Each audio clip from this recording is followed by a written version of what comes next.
મોગલધામ જ્યારે જ્યારે આ શબ્દ આપણા કાન સુધી સંભળાય ત્યારે આપણને એ કબરાવ ધામની યાદ આવે. કબરાવ ધામની યાદ આવતાની સાથે જ કબરાવના મણિધર બાપુની પણ યાદ આવે કે જે કોઈ પણ દુખ્યાનો બેલી એ બાપુના દર્શને જાય છે ત્યારે બાપુ તેને આશીર્વાદ તો આપે છે, પરંતુ દુખ્યાનો બેલી એ દુઃખથી પીડાતો હોય, જ્યારે માં મોગલની પ્રાર્થનાએ જતો હોય છે ત્યારે એ પીડાથી મુક્ત થયા બાદ એ પોતાની શ્રદ્ધા અને આસ્થા તે મંદિર સાથે જોડાયેલી હોય છે, એટલે તે દાન દક્ષિણા પણ આપતો હોય છે. પરંતુ આ એક કબરાવ ધામ છે કે જ્યાં તમામ જગ્યાએ એવા બેનરો અને પોસ્ટરો પણ મારેલા છે કે અહીંયા દાન લેવા કરતાં દાન આપવો એ સૌથી મોટો ગુનો છે. એટલે બાપુએ રૂપિયાની સાથે એ રૂપિયાની અંદર વધારો કરાવી અને જે તે વ્યક્તિ આવ્યા હોય તેમના પરિવારમાં તેમની બહેન, તેમની દીકરીને રૂપિયા આપવાની વાત કરતા હોય છે. આ વાતથી બાપુ એ ખૂબ પ્રચલિત છે અને મોગલધામ પણ એ ખૂબ પ્રચલિત છે, કેમ કે ત્યાં લોકોની લાખો લોકોની શ્રદ્ધા અને આસ્થા ત્યાં જોડાયેલી છે. અને હવે આ જ મોગલધામની શ્રદ્ધા અને આસ્થા એની અંદર વધારો એટલા માટે થવાનો છે કે મોગલધામને નવા મહંત મળવા જઈ રહ્યા છે.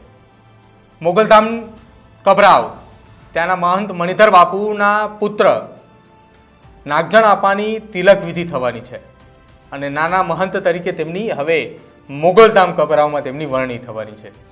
આ વરણીને લઈને કબરાવના મણિધર બાપુ જેમને આખા ગુજરાતના અને સર્વ ધર્મપ્રેમી જનતાને તેમને ત્યાં આવવા માટે આમંત્રણ પણ આપ્યું છે અને આમંત્રણ આપતા કહ્યું છે કે આપ તમામ લોકો ત્યાં આવો અને નાગજણ આપા કે જેઓ મોગલધામ કબરાવધામના મહંત બનવા જઈ રહ્યા છે તેમને આશીર્વાદ આપો કે માં મોગલ તેમની સાથે રહે અને સદાય એ લોકોની સેવા કરતા રહે.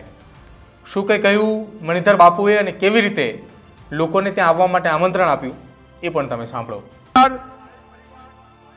નાગાજણ આપા આઈના દીકરા આઈ કુળ મંગળવારે અમારો પરશુરામનો પરિવાર અમારા વંદનીય આચાર્ય શ્રી સિદ્ધરાજ મહારાજના હસ્તે એના મુખ મંત્રો દ્વારા ને એના જે અનુસાર નિયમ છે એ દ્વારા બપોરે 12 વાગ્યા પછી આપા નાગાજણ આપાની તિલક વિધિ છે.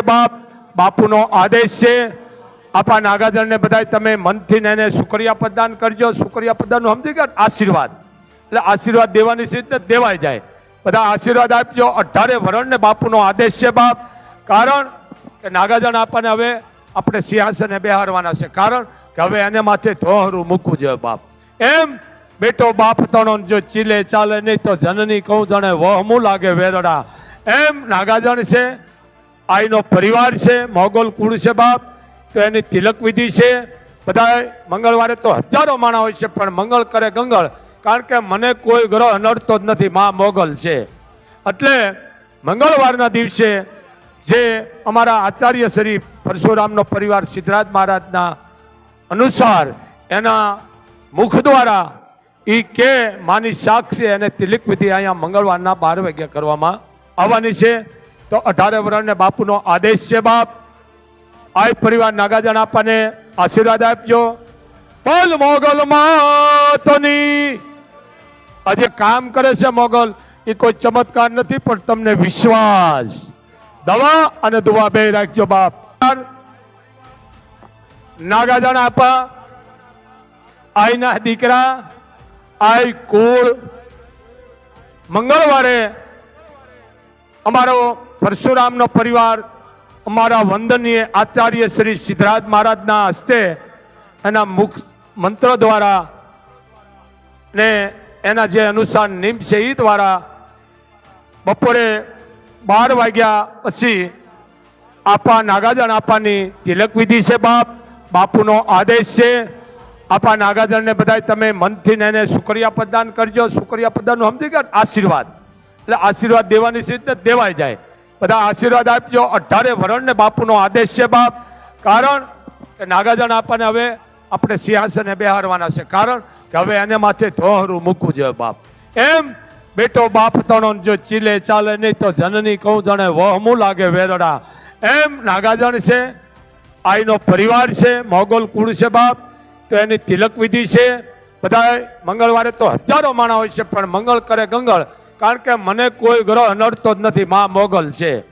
એટલે મંગળવારના દિવસે જે અમારા આચાર્ય શ્રી પરશુરામનો પરિવાર સિદ્ધરાજ મહારાજના અનુસાર એના મુખ દ્વારા ઈ કે માની સાક્ષી અને તિલક વિધિ અહીંયા મંગળવારના 12 વાગ્યા કરવામાં આવવાની છે.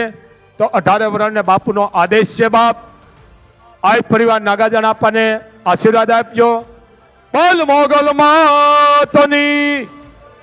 આજે કામ કરે છે મોગલ, એ કોઈ ચમત્કાર નથી, પણ તમને વિશ્વાસ, દવા અને દુઆ બે રાખજો બાપ. બોલ મોગલ માતની. સાંભળ્યું આપે? બાપુને એવું માનવું છે કે તમે લોકો ત્યાં દર્શને આવો, નાગજણ આપાની તિલક વિધિમાં તમે આવો. સિદ્ધાર્થજી મહારાજ કે જેમના હસ્તે જેમના વૈદિક મંત્રોચ્ચારની સાથે આખી આ તિલક વિધિ થવાની છે. આ તિલક વિધિનો કાર્યક્રમ 31 ડિસેમ્બર બપોરના 12 વાગ્યાની બાદ એ શરૂ થશે અને ત્યારબાદથી એ મોડી સાંજ સુધી આ કાર્યક્રમ ચાલશે. અને કાર્યક્રમની અંદર લાખોની જનમેદની આવી રહી છે.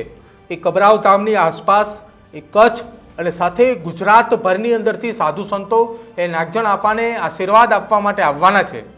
બાપુએ પહેલાં જ પણ કહ્યું હતું કે આ મંદિરની અંદર કોઈ પણ વ્યક્તિ આવશે તો એમાં મોગલના દર્શને આવશે, એમાં મોગલ એને બોલાવે છે એટલા માટે આવે છે. પરંતુ આ આખાય મંદિર પરિસરની અંદર તમામ જગ્યાએ બોર્ડ એટલા માટે માર્યા છે કે જે પ્રમાણે એ દાન લેવું એ ગુનો છે, એટલો જ ગુનો એ દાન આપનારનો પણ છે. આ મંદિર પરિસર એ મા મોગલની કૃપાથી ચાલે છે તેવું બાપુનું માનવું છે. અને તેટલા જ માટે બાપુના દીકરાની જ્યારે મહંતની તિલક વિધિ થઈ રહી છે, નાના મહંત તરીકે તેમની જ્યારે તિલક વિધિ થઈ રહી છે, ત્યારે સમગ્ર ગુજરાતની જનતાને તેમને આહવાન આપ્યું છે કે તમે આવો, પરંતુ માત્ર ને માત્ર નાગજણ આપાને આશીર્વાદ આપવા માટે કે મા મોગલની સેવા એ સદાય કરતા રહે અને આ સેવા થકી જે પ્રમાણે તેમને અત્યાર સુધી કબરાવ ધામની લાજ, કબરાવ ધામનું સન્માન જાળવ્યું છે, તે જ રીતે નાગજણ આપા પણ જાળવી રાખે તેવી વિનંતી સાથે તેમને તમામ લોકોને ત્યાં આવવા માટે આહવાન પણ આપ્યું છે. તો આપનું શું માનવું છે કબરાવ ધામના નવા મહંતને લઈને તે અમારા કમેન્ટ સેક્શનની અંદર જરૂર જણાવજો. અમારી ચેનલ ન્યૂઝ રૂમને આપ આજે લાઈક કરજો, શેર કરજો અને સબસ્ક્રાઇબ કરવાનું ભૂલતા નહીં. નમસ્કાર.